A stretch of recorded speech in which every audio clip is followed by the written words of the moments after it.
Amis de Saint-Patrick de Sainte-Anne, bien le bonjour. En ce 34e dimanche ordinaire, c'est-à-dire le dernier dimanche de l'année liturgique, c'est le Christ roi. Et en ce jour, nous lisons Matthieu au chapitre 25, versets 31 à 46. C'est le dernier discours de Jésus dans l'évangile de Matthieu, donc c'est son testament qu'il nous donne. Dans son testament, qu'est-ce qu'on attend? On dit les choses les plus importantes. C'est dans le cœur de Jésus, c'est ce qui est plus important pour lui, c'est ce qu'il est venu nous transmettre. Et alors, il va dire, c'est comme un berger qui sépare ses moutons de ses boucs, et aux moutons, il va leur dire, venez les bénis de mon Père. C'est le grand jugement.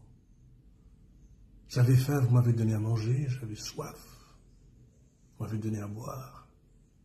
J'étais nu, vous m'avez revêtu, j'étais malade, j'étais en prison, vous m'aviez visité. Alors, venez maintenant, entrez dans ce royaume qui vous a été préparé.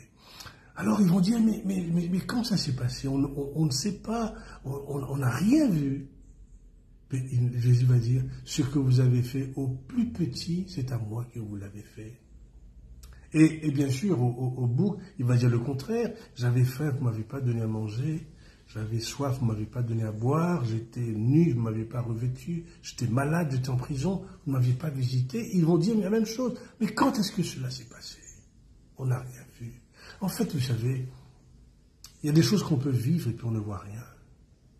Et ça, je l'ai compris à la prison où je vais visiter chaque samedi les prisonniers. Alors ils disent, mais vous savez, quand on est dans la toxicomanie, on ne voit rien.